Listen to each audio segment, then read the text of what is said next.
Airport security forces a black woman into a search, then freezes at the badge on her name tag.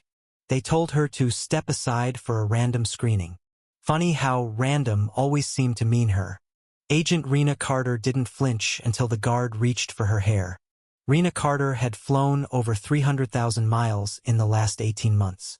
Not as a frequent flyer racking up business miles, but as a senior investigator for the Office of Federal Oversight. Her job? Catching those who abused power. She was, in essence, the watchdog who watched the watchers. And yet, on a muggy July afternoon in Dallas-Fort Worth International Airport, wearing a crisp blazer and her OFO badge hidden just beneath her lapel, she was once again the target not of a suspect, but of a pattern. A pattern she knew too well. "Ma'am, we're going to need you to come with us," the TSA officer said, eyes skating past the white man behind her who had just set off the metal detector, a forgotten multi-tool in his bag. Rena said nothing. She'd done this dance before. Her skin, her hair, her calm refusal to perform fear it triggered something in certain men. And women. "Step over here, please," the agent repeated, this time with a firmer tone. Two more officers flanked her now. One glanced at her carry-on, the other at her earrings, eyes narrowing. "Random screening?" she asked, her voice smooth but lined with iron. The officer didn't respond. He was already snapping on blue gloves. As Rena was led behind the privacy curtain, she caught a glimpse of a mother nearby clutching her daughter's hand tighter. The child watched with wide eyes, confused. Rena offered a half-smile, but her stomach churned. Behind the curtain, the search began. Not a pat-down, not a metal wand. No, it escalated. The gloves roamed too freely, the tone too cold. The officer, his name tag read H. Dunning, even reached for her bra strap. And when he reached for her hair, her tightly coiled crown she had worn proudly for years, something snapped not in her, but in the fragile mask of diplomacy she always wore. Her hand moved fast, not to hit, not to yell, but to pull her badge. She didn't say a word, just held it up. Gold. Federal. Clear. Inspector General's office. Agent Rena Carter. Level 4 clearance. The room fell dead silent. The second officer, the woman, stepped back so fast she nearly knocked over the curtain. Officer Dunning stared as if he'd seen a ghost. His eyes flicked from the badge to her eyes and back. He looked pale. Sweat began to bead under his cap. "You," he stammered. "You're." "Correct," Rena said. Her voice was quiet, deadly. "I'm not just a federal inspector. I'm the lead on a civil rights investigation into TSA profiling." The silence that followed was thick and sickly. Rena slowly placed her badge back under her lapel. "You've just profiled the wrong woman." An hour later, Rena sat in a private conference room inside the airport's administrative wing.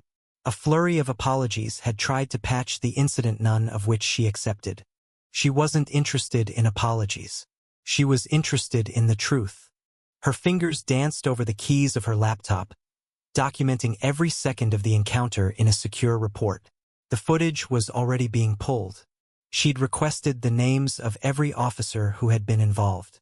Dunning would be interviewed not by HR but by federal lawyers. A woman knocked gently at the door. Another TSA agent. Black, mid-30s. "Miss Carter?" she asked. "Yes." The woman closed the door behind her. Her eyes were soft, but her voice steady. "I just wanted to say, thank you for not letting it slide." Rena looked at her for a long moment. "We don't get to slide," she said. "That's why we fight." In the terminal, Officer Dunning was now seated in a back room, hands clasped tight, sweat seeping through his uniform.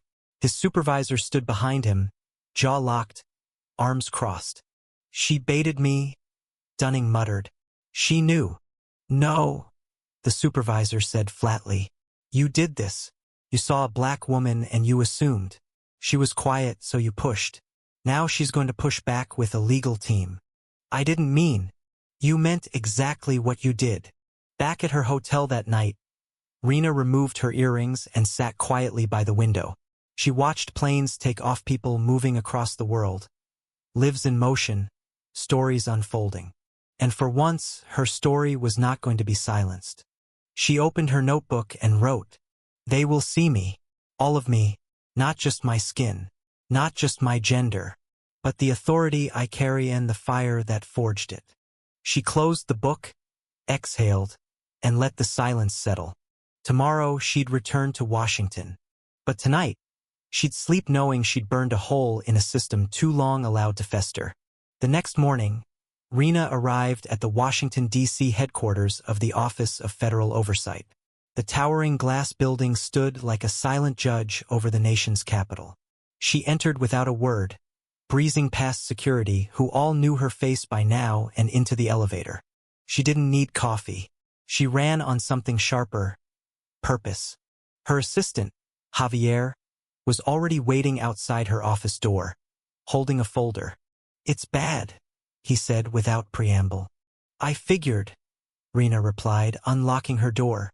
Inside, the walls were lined with case files, commendations, and a single framed photo of her father, in uniform circa 1973.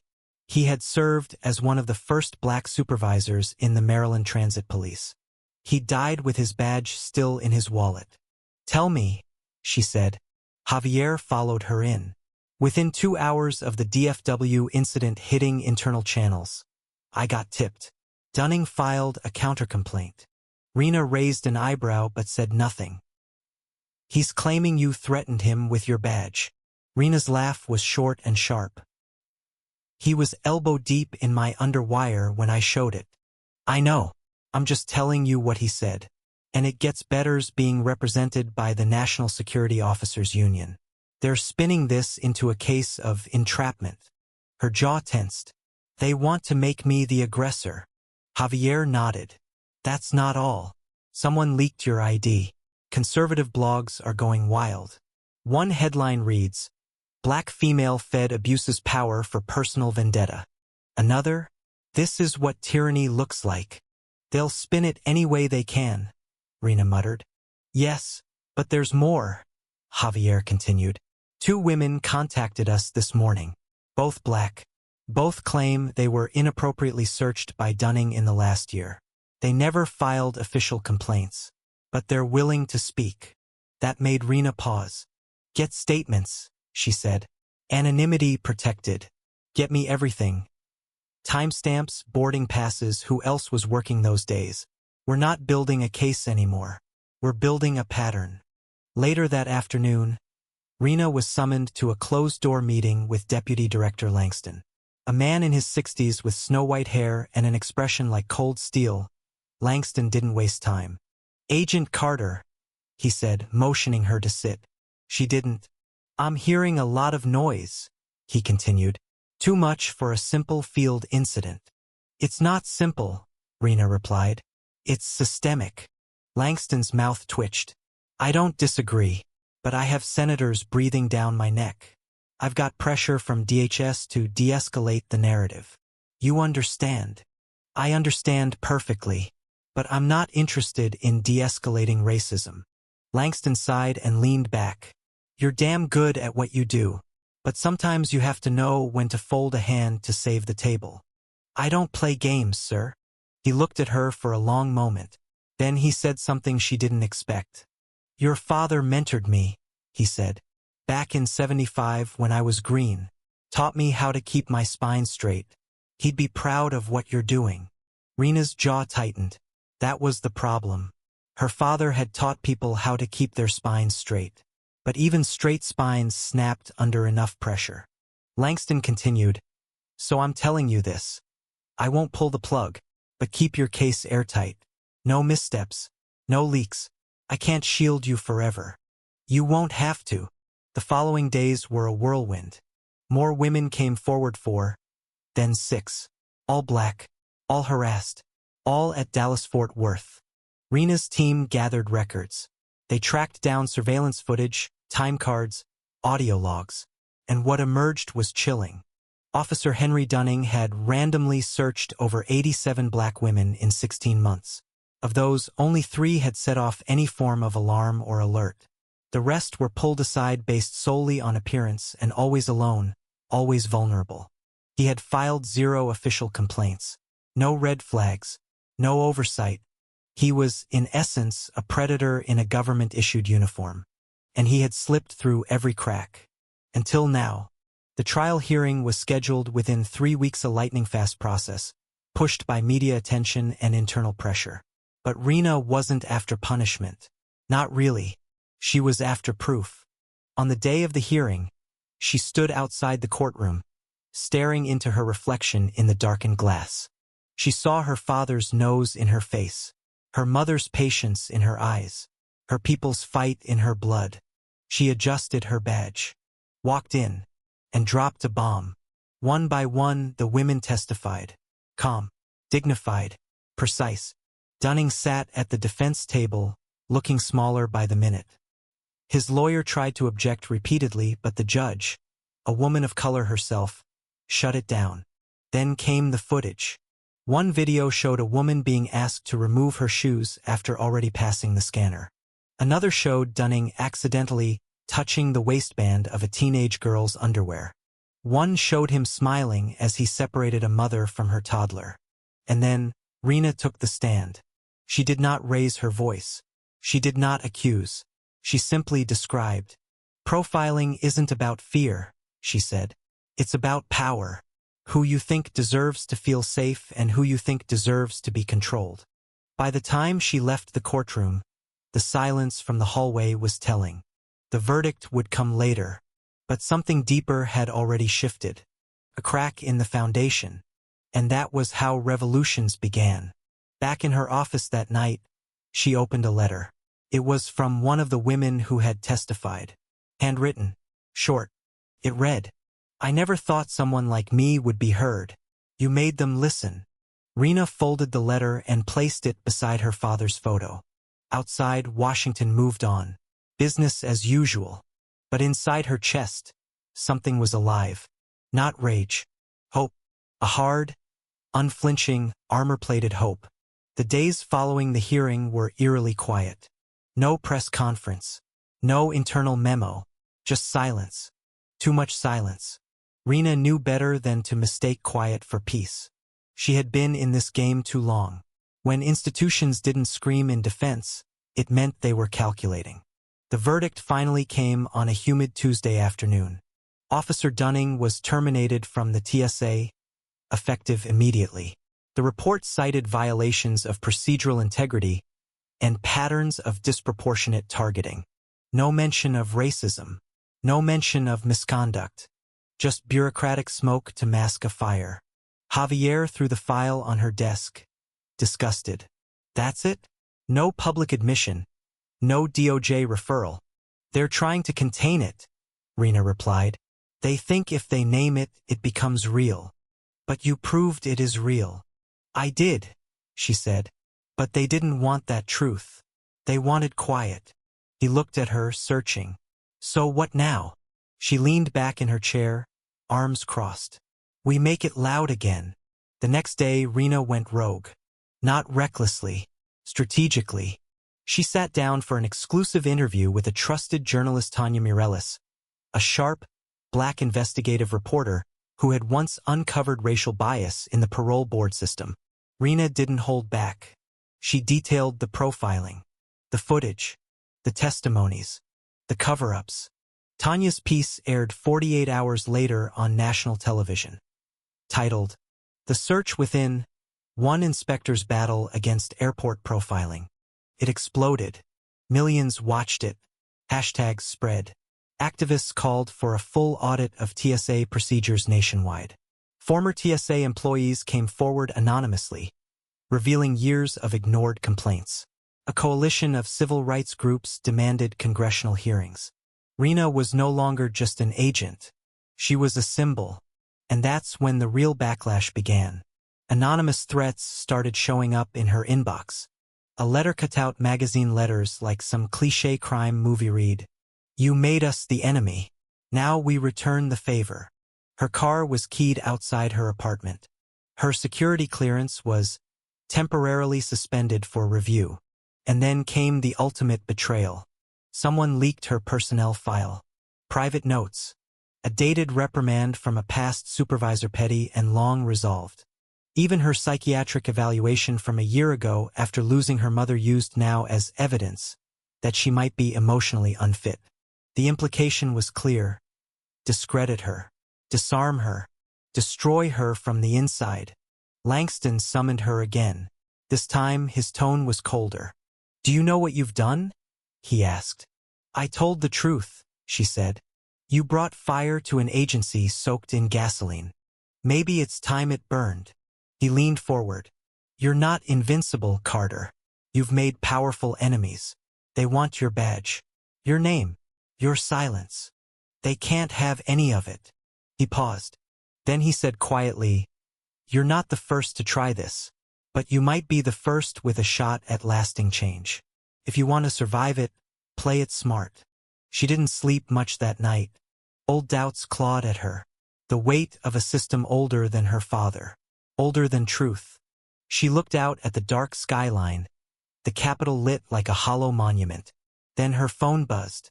It was a message from Tanya. Just 3 words. "You started something." And Rena knew whatever storm was coming, she wouldn't face it alone. 2 weeks later, Rena was called to testify before a special congressional subcommittee. The room was packed. Cameras, reporters, lawmakers trying to look noble in front of their constituents. The chairwoman, a Latina senator from California, welcomed Rena and swore her in. What followed was hours of unflinching testimony. She didn't just speak of Dunning. She spoke of the system that protected him, the metrics that encouraged racial profiling, the software that flagged high-risk passengers based on biased data, the complaints that vanished into untraceable black holes. At one point, a senator tried to corner her. "Ms. Carter, are you suggesting that TSA is institutionally racist?" She didn't blink. "I'm not suggesting. I'm stating."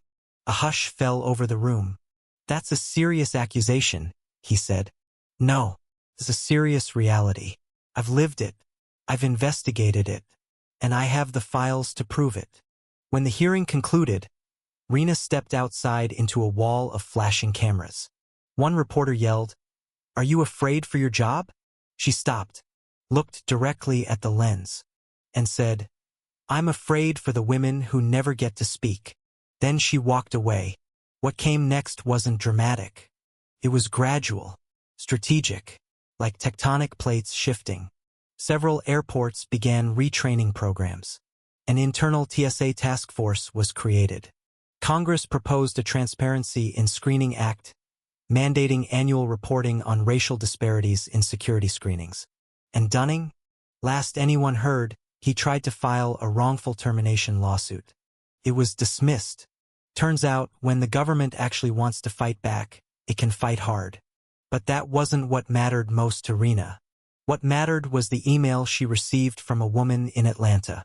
Subject line: "Thank you, body. They pulled me aside last year with my baby daughter watching. I felt like nothing.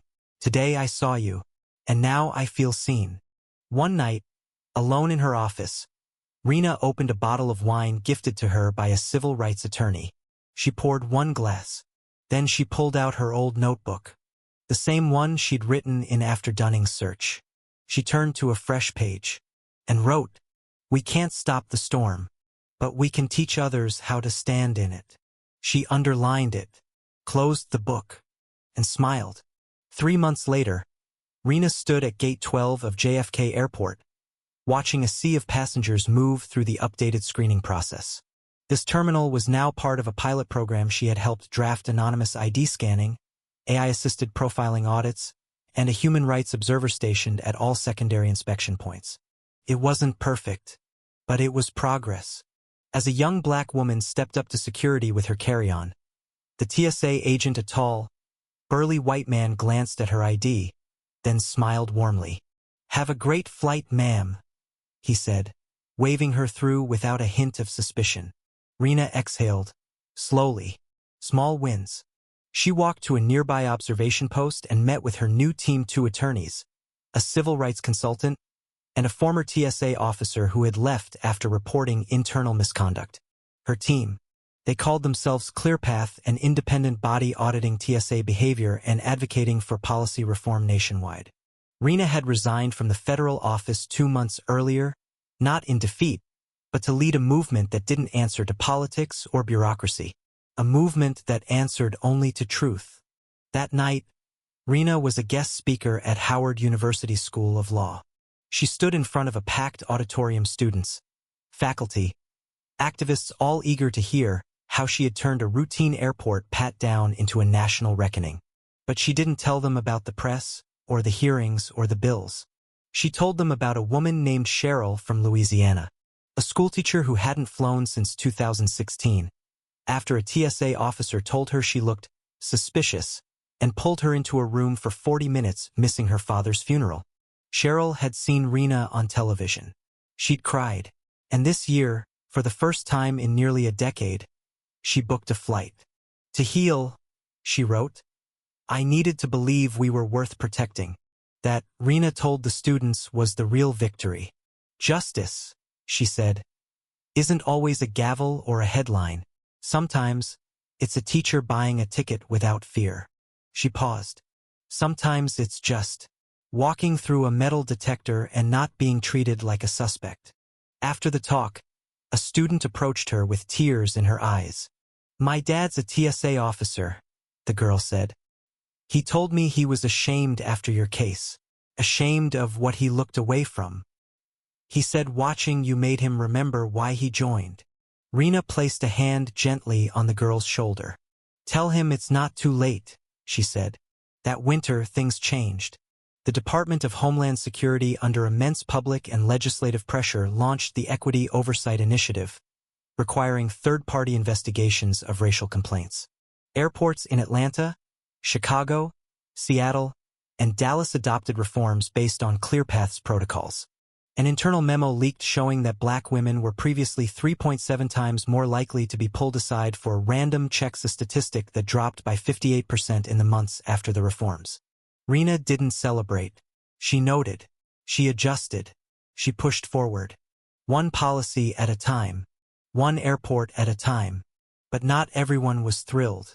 Some former TSA officers launched smear campaigns, calling her movement anti-security. Trolls online branded her a race-baiting bureaucrat. Even one former senator accused her of weaponizing trauma. She ignored them. She had learned that backlash is the echo of progress, and she was far too deep in the truth now to look back. Then, one day, the unexpected happened. Henry Dunning requested to meet her. The man who'd violated her dignity in a sterile airport corner now wanted to speak, not through lawyers, not on television, but face to face. Her gut said no. Her heart said maybe. But her mind, always precise, said yes. If only to understand what drives a man to treat others as threats without a second thought. They met in a secure building, no press, no observers. Just two people and a table. He looked older, gaunt, less sure of himself. I wanted to say sorry, he said. Not because I got caught. Because I didn't understand. I didn't see you as a person. That's the truth. Rena didn't reply right away. When she did, her voice was calm. I wasn't just one person you did that to. I was one of many. I know, he said. I've had time to think, to read. I didn't see the pattern until I was on the other side of it. She narrowed her eyes. And what do you see now? He hesitated. Then, a system that taught me fear. And a job that rewarded it. Rena nodded slowly. You don't get redemption by asking for it. You earn it. With action. With change. He looked down. I want to help, he said. She stood. Then start by speaking up. Not to me. To the men who still think like you did. And she walked out. Months passed. The movement grew. Rena was now consulting with the UN on international security standards. ClearPath was being piloted in Canada and the UK. A Netflix documentary crew followed her, filming the real behind-the-scenes war. Policy battles, testimonies, victories, and betrayals. And yet, despite everything, she never forgot the original moment. The click of the glove. The cold stare. The humiliating question. What are you hiding? and the fire that rose in her spine when she pulled out that badge. She still carried it. Not to use it, but to remember. One morning, while boarding a plane to Oakland for another symposium, she heard a TSA officer whisper to a colleague, "That's the one. That's the lady who changed everything." She pretended not to hear, but inside, something cracked open. Not pain, not pride, just a simple truth. She had been seen. As the plane lifted into the sky, she looked out the window. Below her, the cities moved like rivers of light. Each light a story, each story a life. Each life deserving of dignity, of safety, of respect. She smiled and whispered, barely audible to herself, "We are not threats. We are the revolution." The end.